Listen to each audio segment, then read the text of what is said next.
एक कोई व्यक्ति आए, बड़े अधिकारी थे, उन्होंने बहुत विशाल भंडारा किया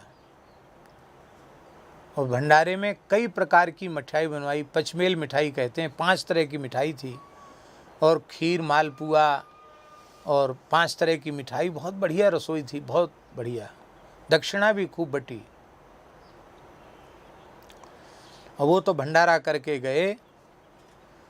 भंडारा खाने के बाद प्रायः सब बीमार हो गए और उनमें हमारे स्थान में कई संत हैं जिनका हम मर्यादा के कारण नाम नहीं ले रहे हैं सुदामा कुटी में। अच्छे भजनानंदी साधक संत, उन संतों को ऊटपटांग स्वप्न हुए। किसी को हत्या दिखाई पड़ी, किसी को खून खच्चर दिखाई पड़ा, किसी का थोड़ा मतलब पवित्रता नष्ट हुई। इस तरह से सबको, कोई बीमार पड़ गया बहुत ज़्यादा। अंत में ये पता लगाने पर यह पता लगा कि जिस अधिकारी ने भंडारा दिया था वो सब चोरी, बेईमानी का और घूस रिश्वतखोरी का, ऐसा ही कोई पुलिस विभाग का बड़ा अधिकारी था। उसका ऊटपटांग कोई काला धन था, उसी को उसने नष्ट किया। उसी ने उसको भंडारे में लगाया।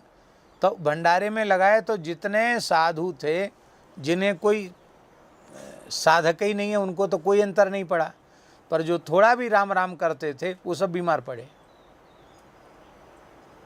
अनुभव में आ गया। उसके बाद कई संतों ने भंडारा जब होता तो महाराज जी से कह करके थोड़ा आटा ले लेते, अपना टिकड़ बनाते पाते। ऐसा भी हमने अपनी आंखों से देखा है।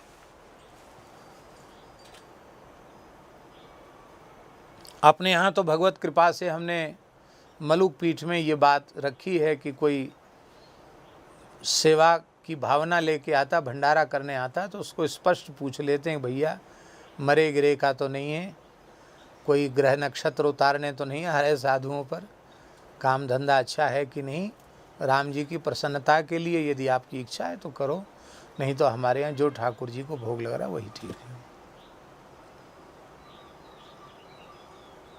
ये है बड़ा। इसलिए अन्याय पूर्वक जो कुछ आप कमाएंगे उसका दान करने का कोई पुण्य आपको मिलेगा नहीं। स्पष्ट लिखा है, मत्स्य पुराण का एक श्लोक है, प्रत्यक्षम हरते यस्तु पश्चात दानम प्रयच्छति सदाता नरकम याति यस्यार्था तस्य तत्फलम। मत्स्य पुराण में भगवान व्यास कह रहे हैं कि जो किसी की वस्तु को हरण कर लेता है फिर दान करता है किसी दूसरे को, तो जिसके धन का उसने हरण किया है उस व्यक्ति को दान का पुण्य का फल मिल जाएगा, लेकिन जिसने चोरी करके दान किया है उसको तो नरक जाकर उसका पाप भोगना ही पड़ेगा, वो बच नहीं सकता है।